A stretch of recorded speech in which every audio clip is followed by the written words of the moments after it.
The Afterdeath Journal of an American Philosopher.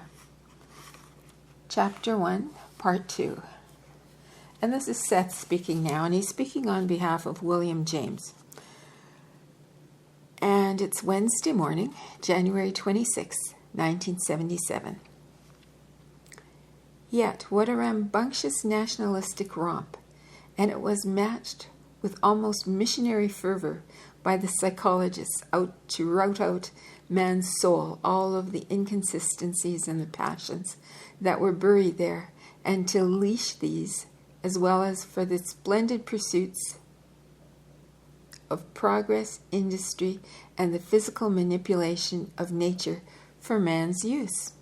So, energetically, we set out to probe the mind, the will, determined to mine all of our resources, and some of us, myself included, found hidden within man's more mundane abilities hints of powers that more than equaled technology's promise. We discovered the existence of clairvoyance, precognition, telepathy, like finer precious metals lying half obscured by the ordinary, grosser thinking processes of men's minds. More, we sensed within the commonness of men and women a sleeping motive energy that could at any time suddenly awaken, transforming the individual's life and bringing to the forefront abilities, faculties, and energies not there before. Safely from the respectable social and intellectual framework of my occupation, I dabbled rather seriously in these matters, using my intellect like a sturdy carpet to hold my feet above the mud, for these precious gems of abilities were often found in muddy mental ground indeed, and I began to sift and weigh those instances of seeming supernormal abilities that I found. A messy business often enough, yet one in which there was always the possibility of discovering a talent of great merit, a report that checked out with scientific accuracy, a dream that came to life with such similarity to the original that its precognitive nature must be accepted as scientific fact. We joined learned societies. We left our academic halls, fully clothed, however, in our professional attire, canes or umbrellas tapping smartly upon the walks, hats correctly tilted, gloves properly cuffed, and any afternoon or evening might find us strolling grandly into a medium's lacy parlor,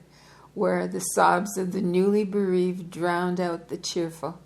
businesslike twittering of sparrows in the busy air outside. Nearer, my God, to Thee was a favorite of the many hymns played, usually on a on a poorly tuned piano or sung by a sad-eyed soprano, as the bereaved were told to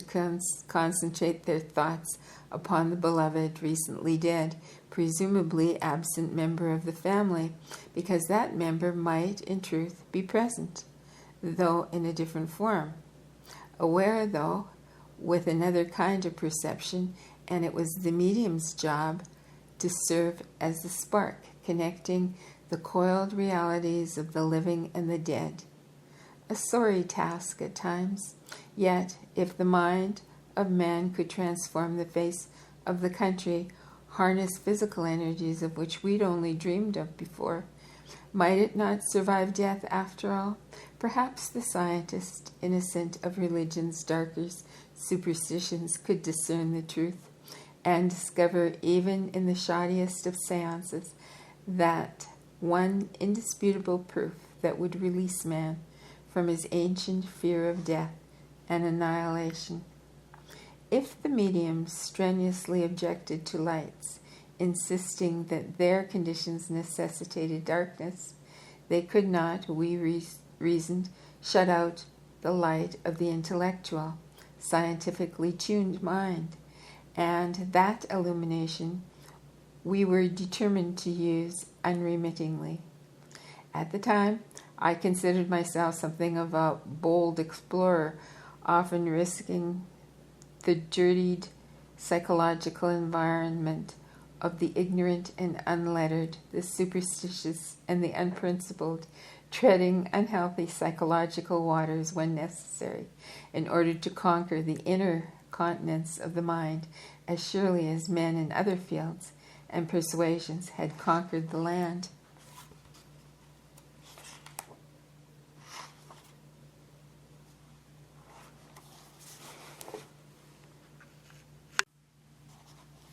Wednesday afternoon, January 26, 1977.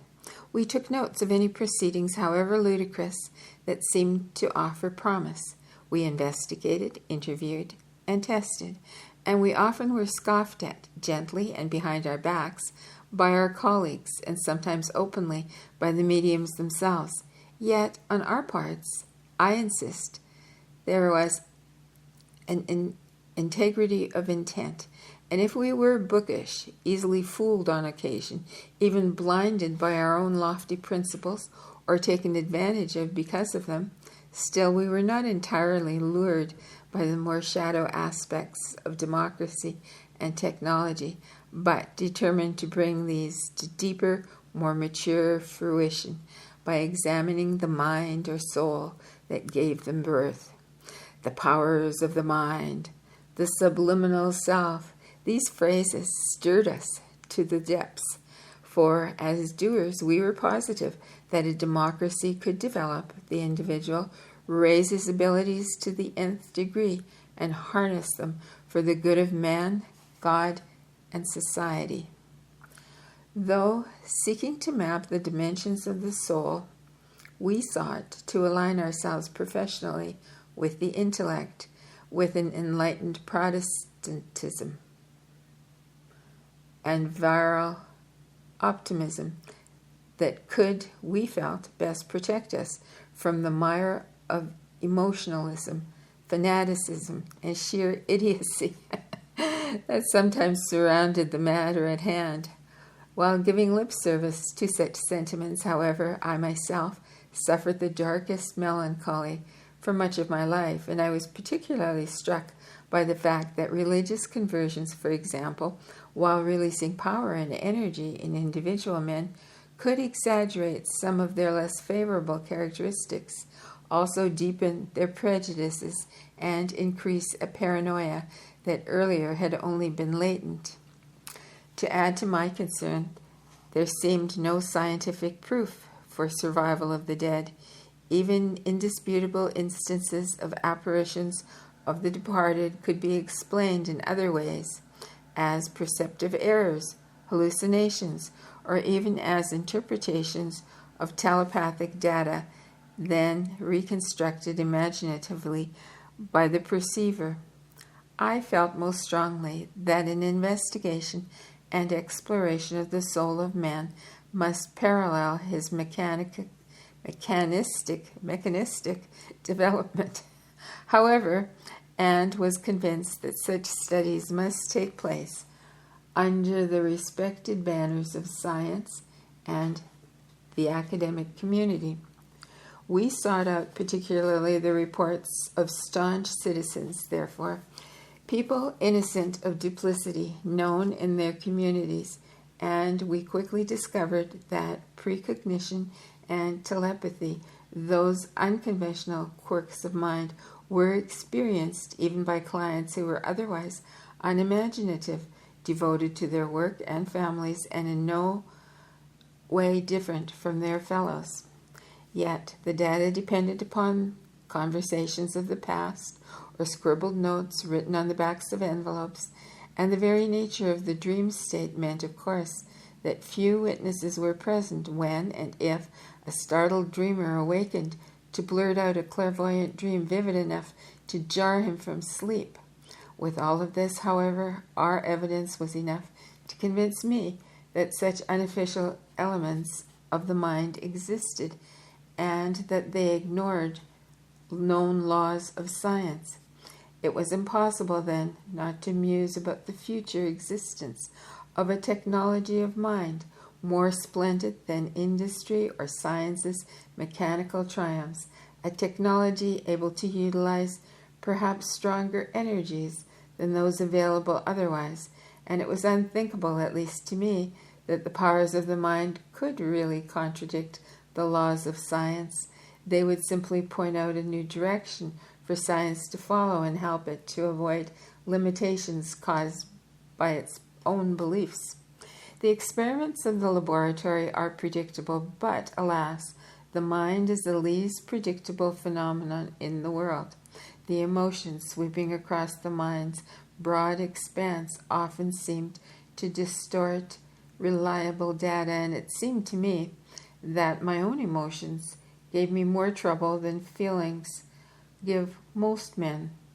For one thing, I was afraid lest my emotions contaminate my investigations, realizing that mediums were sometimes good psychologists, quite willing to assign to spirits the insights gained from the practiced, shrewd use of common sense. So I resolved not to wear my feelings upon my sleeve, to guard my utterances and even my facial expressions in such instances, and my bodily stance as well. And that reticence on my part was instantly interpreted by some mediums as a pompous bag of secrecy to be poked, prodded, and prodded with exuberant glee.